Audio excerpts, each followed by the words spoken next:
News केंद्र चॅनलला like व सबस्क्राईब करा। पनवेल आजोली येथील नौकार प्रीती CFS यार्ड येथे येणाऱ्या शेकडो ट्रेलरमुळे प्रचंड वाहतूक कोंडी पाहायला मिळाली। ट्रक चालकांनी पार्किंगसाठी महामार्गाचा वापर करीत काही वेळ महामार्गच बंद केलेला पाहायला मिळाला।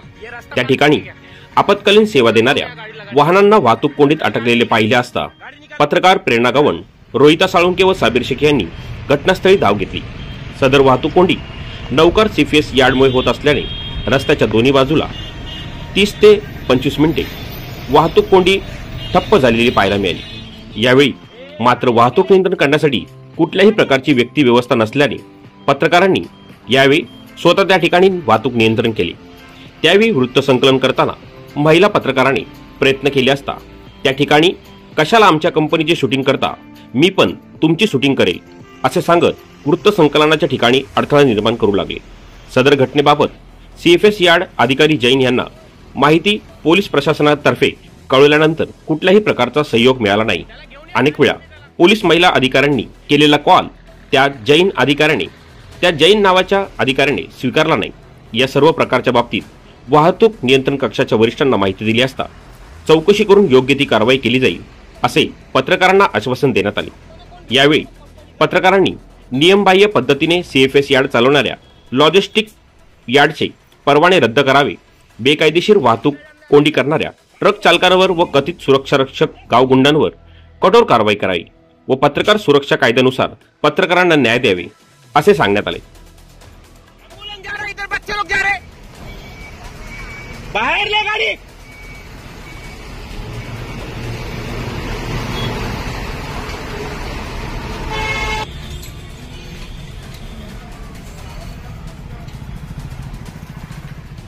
कौन सा लॉजिस्टिक है भाई?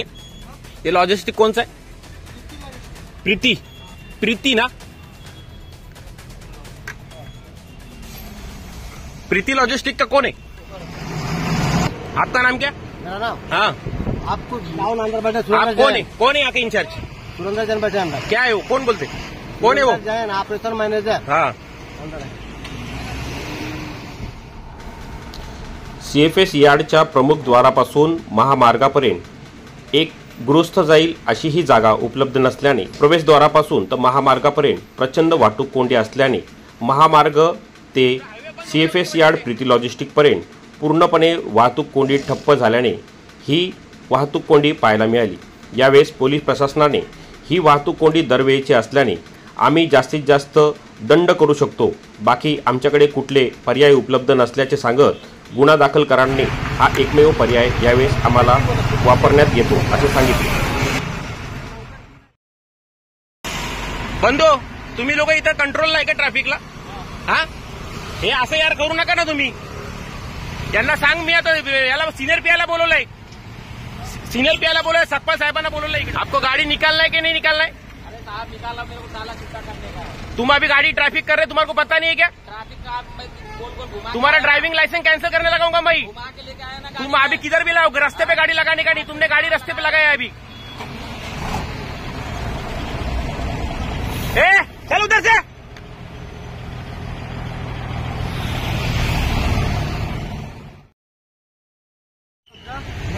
DCP साहेब बोलतात का? मग आमचे साहेब कुठले झाले? कसे बोलता तुम्ही? बोलताना विचार करा ना तुम्ही। हॅलो सर, नमस्कार। काय माहिती आहे, इथे पत्रकार आलेलं आहे,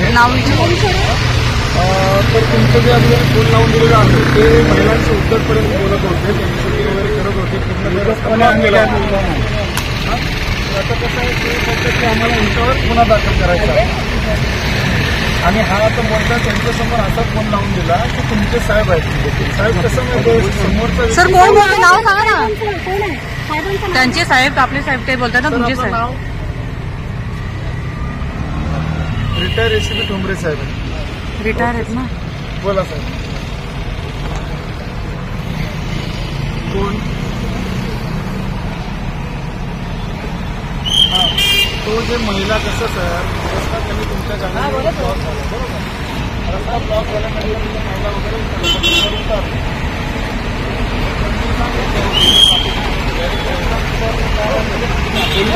पोलीस त्यांना बोलू शकतो, बरोबर.